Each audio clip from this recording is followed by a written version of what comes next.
ახალ სინაგოგის კარებთან მდგავარ და მსოფლიო ისტორიაში ერთ-ერთ ყველაზე უნიკალურ და გამორჩეულ მეგობრობაზე ვფიქრობ.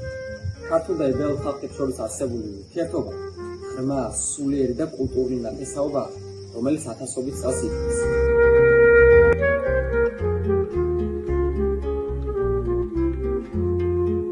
ჩვენი საერთო ისტორია ჯერ კიდევ იმ დროიდან იწყება, როცა ებრაელები იძულებული გახდნენ დაეტოვებინათ თავიანთი სამშობლო და თავშესაფარი საქართველოს მიწაზე იპოვეს. ქართველებმა მათ კარი გაუყეს და მიიღეს არა როგორც უცხოელები, არამედ როგორც ახლობლები.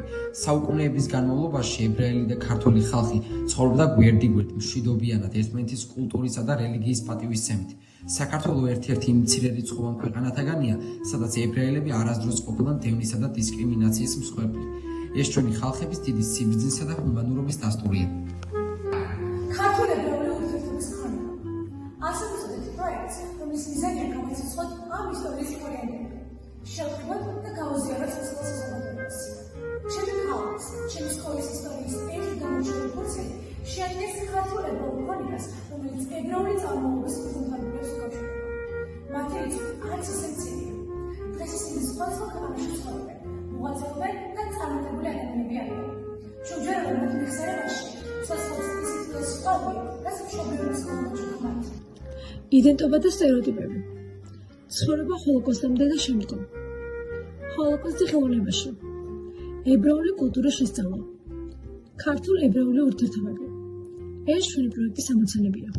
უნიკალური მეგობრობა, რომელიც ქართულ და ებრაულ ხალხს აერთიანებს. ეს არის მეგობრობა, რომელიც თუნგამაა და არამატერიალური კულტურული მემკვიდრეობის ძირითადი ტრადიციებია. და მომავალ თავგადასავალი ისტორია და შეძლო პროგრამის ეს პროექტის თავი მიზანი. სკოლა მხოლოდ სასწავლო დაწესებულება არ არის. ეს არის ადგილი, სადაც სხვადასხვა კულტურა, რწმენა და ტრადიცია დაფასებულია. ქართულ ებრაული ურთიერთობის ქონება.